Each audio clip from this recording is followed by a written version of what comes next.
Hello guys, আসসালামু আলাইকুম। ঈদ মোবারক। আশা করি সবাই ভালো আছেন। এবারে ঈদ আপনাদের কেমন কাটলো তা আপনারা কমেন্ট বক্সে জানাবেন। আমরা যারা কবুতর পালি তাদের ভয় বা আতঙ্ক হচ্ছে কবুতর অসুস্থ হওয়া, আর যদি সেই রোগটি সব থেকে ভালো কবুতরের হয়। নতুনদের জন্য কবুতর রোগ নির্ণয় ও সঠিক চিকিৎসা দেওয়াটা বড় চ্যালেঞ্জ হয়ে দাঁড়ায়। তাই আজকে কয়েকটি রোগের লক্ষণ ও চিকিৎসা সম্পর্কে জানাবো। আপনাদের কবুতরের সবুজ ও পাতলা পায়খানা, চুনা পায়খানা করে, তাহলে ডেসক্রিপশনে ভিডিওর লিঙ্ক দেওয়া আছে, সেখানে দেওয়া পদ্ধতি অনুসরণ করুন। এবার আসুন কয়েকটি রোগের লক্ষণ ও চিকিৎসা সম্পর্কে জানি। 1. কোকসিডিওসিস।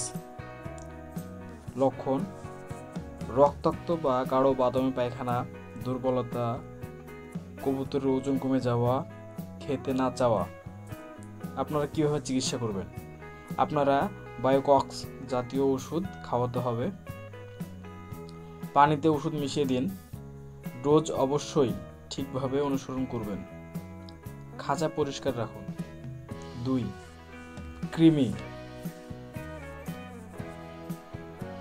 খাবার কম খায়, পেট ফুলে থাকে, দুর্বল হয়ে পড়ে, পায়খানা কৃমি দেখা যেতে পারে।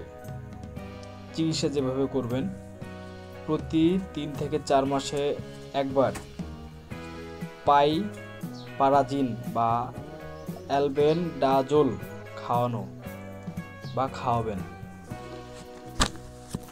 ওষুধ মিশিয়ে পানিতে দিন। খাঁচা ও খাবারের পাত্র জীবাণুমুক্ত রাখবেন সবসময়। 3 নম্বর, সালমোনেলোসিস। রোগের লক্ষণটি হচ্ছে কবুতরের ডানায় অস্বাভাবিক নড়া, জোড়া পা ব্যবহার করতে না পারা, পায়খানা পানি ও গন্ধ বেশি হতে পারে, ডিমের সমস্যা যদি মাদি হয় দেখা দিতে পারে। চিকিৎসা করবেন যেভাবে: বায়োটিল বা অ্যামোক্সিসিলিন জাতীয় অ্যান্টিবায়োটিক ওষুধ দিবেন।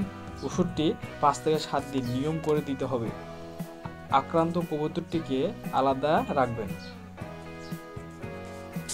আপনারা ভিডিওটিতে যে কবুতরটি লক্ষ্য করেছেন, এই কবুতরটি হঠাৎ করে সবুজ ও পাতলা পায়খানা করা শুরু করে। আলহামদুলিল্লাহ, এখন কবুতরটি সম্পূর্ণরূপে সুস্থ আছে। তো আপনাদের প্রমাণসহ দেখানোর জন্য কবুতরটি আমরা স্ক্রিনে দেখিয়েছি। এই কবুতরটি কিভাবে সুস্থ করলাম বা কিভাবে নিয়ম মেনে ওষুধ খাওয়াইছি, কিভাবে যত্ন নিয়েছি, এই সম্পর্কে ডিসক্রিপশানে ভিডিও দেওয়া আছে, আপনারা দেখে নেবেন। আর নতুনদের উদ্দেশ্যে একটা কথাই বলতে চাই যে আপনারা কবুতরকে কীভাবে সবসময় সুস্থ রাখবেন এই সম্পর্কে আমার আরও একটি ভিডিও দেওয়া আছে, তো এটাও ডেসক্রিপশনে দিয়ে রাখবো, আপনারা দেখে নেবেন। আর অডিয়েন্সের উদ্দেশ্যে একটা কথা বলতে চাই, ভাই বা বোন যারা আছেন বা যারা আমাদের চ্যানেলটি নিয়মিত ফলো করে দেখেন, তো অনেক কষ্ট করে ভিডিওটি বানাই, তো আপনারা অবশ্যই লাইক, কমেন্ট ও সাবস্ক্রাইব করে দিবেন, এটাই আপনাদের কাছে আশা করি। আর নতুনরা কবুতর সম্পর্কে যে কোনো সমস্যা যদি জানতে চাও তো নিচের কমেন্ট বক্সে কমেন্ট করে যাবো। ধন্যবাদ।